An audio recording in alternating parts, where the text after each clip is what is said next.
Welcome to It's Post Time, an interview series focusing on the vital thoroughbred industry in Maryland, presented by the Maryland Thoroughbred Partnership.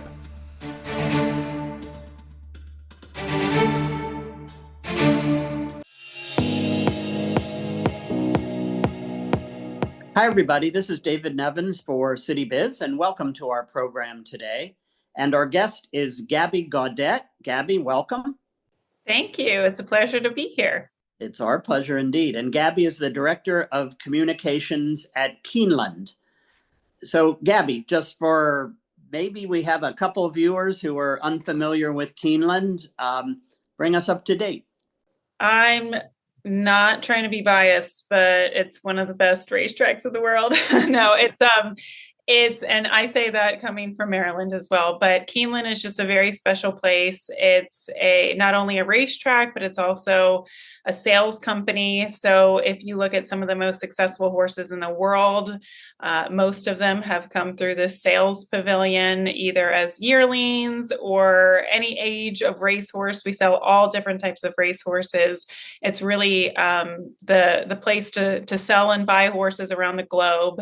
And it's also an incredible race meet, spring and fall. And this year, we're lucky to host the Breeders' Cup coming this fall as well in November. I know you are. Yeah, and the Breeders' Cup is very special too. And Gabby, you are a former Marylander. I'm a Marylander too, and we're both proud Towson University alumni, right? Absolutely. So I know you come from a very prominent Maryland horse racing family. So tell us a little bit about your background there. So my dad was a longtime horse trainer. He originally started training up in New England, and then he, found his home in the Mid-Atlantic, specifically in Maryland. My mom was his assistant throughout his career. We actually lived around Davidsonville and owned a 100-acre farm, and we bred mares and we had babies and we, trained horses on that farm. We did everything. And that's pretty much how I grew up. I grew up on this big farm. My parents were trainers. I had aunts that were jockeys. I had uncles that were farriers. I had other uncles that were owners. So fully ingrained in the industry from many different facets. And then it was just part of my world. I just grew up in it. And now I'm married to a trainer, and my sister is a horse trainer, and not much has changed in terms of my involvement. If anything, it's ramped up. Yeah, so that's great to hear. I know you started your career with the Maryland Jockey Club. Mm-hmm. So tell us maybe a little bit about what you did in the beginning. I think obviously you're familiar with horse racing in Maryland and all the wonderful and exciting things about to happen at Pimlico. Maybe you can share your view on that as well. Yeah, so going back to the beginning of my career, I was actually still a senior at Towson University, and during the winter of my senior year, I had a friend who was doing TV at the time for Maryland racing. He approached me and he said, "I think you would be great for a position like this." And I'm like, "No, I've never been on TV. I don't intend to do that." But he kind of pushed me in that direction, and there were tryouts for his job. Essentially, he was trying to fill his job because he was retiring. And fast forward, I got the job, and there was a time where that spring I was working at Pimlico doing television, and I was taking my senior exams, and it was chaos, but it really gave me so much foundation and the opportunity to practice. Sometimes I cringe when I go back and I look at those old videos, but it was really, really great because I had a lot of great mentors, the people that helped guide me in those early days in Maryland, and just the relationships I built are still ones that I lean on to this day. Yeah, I mean, you've had a really fun and exciting career thus far, so it seems. And you've done a lot of television and covered horse racing, and What could be more fun than that if you think about it? Give me your thoughts on the importance, let's just say, of horse racing as an industry. So just give me your thoughts, Gabby, on the horse racing industry. Is it growing? Is it declining? And all the good things. I know you're obviously, for obvious reasons, a lover of what's going on at Keeneland, and we are lovers of what's going on at Pimlico. So talk to us a little bit about both and your views on the industry in general. I am a lover of what's going on in Maryland as well. I think it's huge. And we've seen, to answer your question, is it growing? Is it shrinking? I think it's just changing. It's evolving, as many things are in the culture that we live in right now. What's really incredible to see is different tracks around the country investing in the brick and mortar facility and really being intentional in the design choices. I know for us, with our new paddock building, which will open to the public, the internal portion of it, this spring meet, there's a lot of people that want to come out to the track and hang out and be there. They don't want to sit in seats. They want it to be a very social experience. And we've seen that in the development of the new Belmont Park and the development of Pimlico, that data is really important in how these new buildings and experiences are being built. And I think it's really incredible for a place like Maryland, because I actually was still working for FanDuel during last Preakness. And I took an hour by myself and just walked the grandstand. And I got really emotional because that was my first job in television. I spent a lot of time there. Pimlico got a little bit of a bad rap because it wasn't the most polished facility that we've ever been to, but it had character. It had so much character, so much history. And I think that really blends into the culture of horse racing in Maryland, is that there's so much pride in Maryland racing. There's so much history. There's so many amazing characters. And I hope that moving forward with the new facility, we get to kind of see a revitalization of all of that, just kind of a fresh start, but really keeping those traditions and really embracing the history of Maryland racing, because it's quite incredible. I mean, even if you just look at Sagamore Farm and the history of Sagamore Farm and all of the wonderful farms and breeding operations that are in Maryland. And it is, I think some people just look at racing in isolation, but it's not just that, it's the whole breeding operation. And then when you host something like the Pimlico, the Preakness at Pimlico, and the influx of people coming in and out of the city, it's really important culturally, but it's really important economically as well for whatever city is tied to it. Yeah, I mean, I couldn't agree with you more. It's a lot more than what occurs on the oval racetrack on race day, right? I mean, there are hundreds of thousands of acres of horse farms where you are, and in Maryland as well, and so it's about preservation of land and conservation and breeding and lots of jobs, from blacksmiths to jockeys and hundreds in between, I guess, right?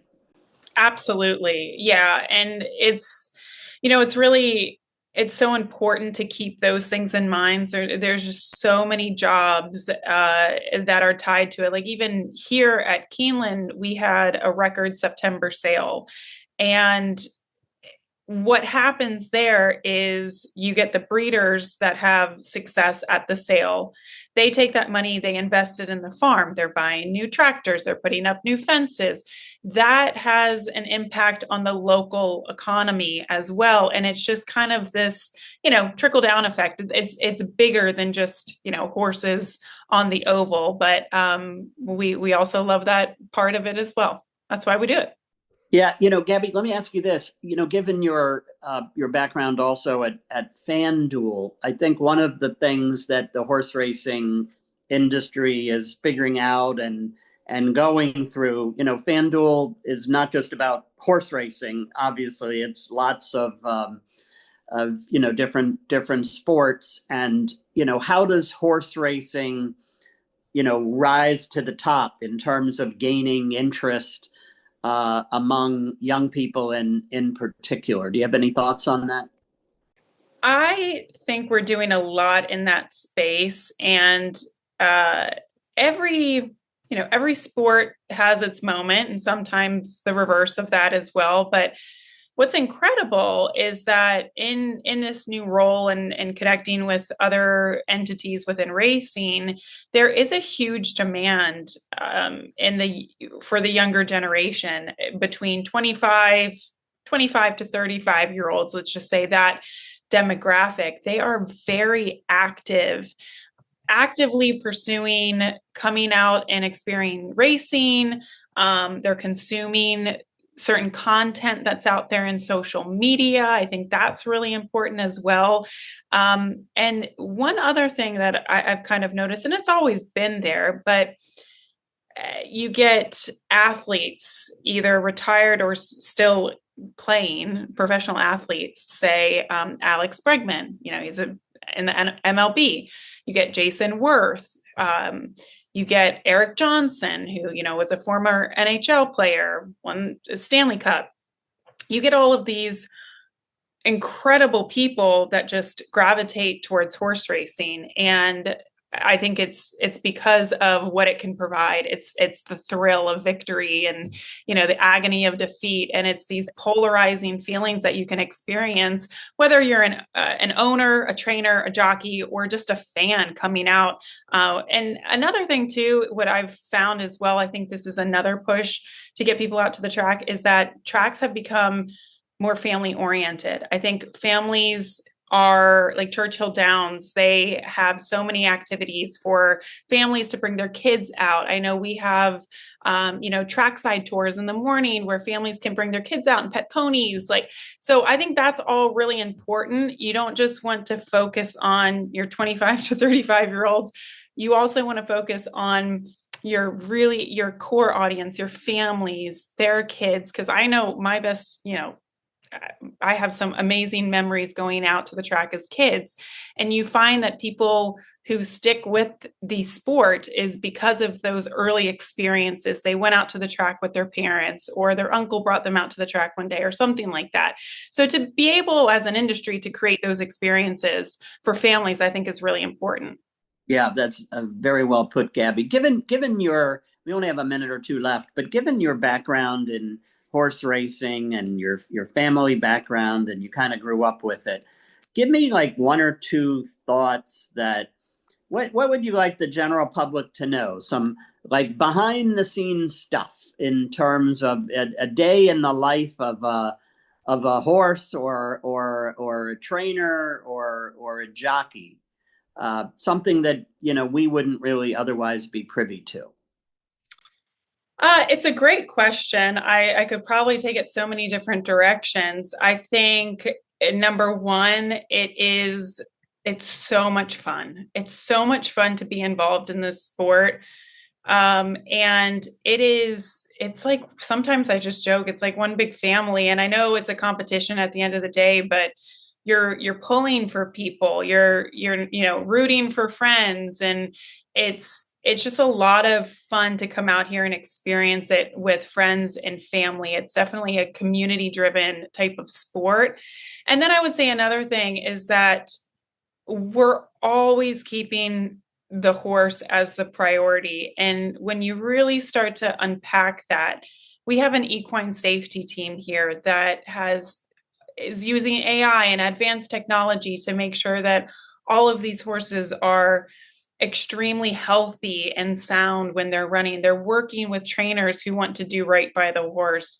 when these horses retire and they go on to, the next phase of their life, whether that be a mare and she becomes a mom and she, has babies, or a horse isn't able to race anymore but goes and becomes a show jumper. A lot of these people follow them through their second careers, and it's just, we really do care for the horse. We have, my husband's a trainer, and we have one of our employees in the barn. She names every horse that we have, and every horse has its own snack, whether it be peppermints or carrots, even bananas. Sometimes the snacks get a little weird. You wouldn't think that horses like bananas, but every horse has a personality. And I would say that there's just so much care involved for these equine athletes. And I'm just really proud to be part of the sport. And I hope that I can showcase it as well as I possibly can.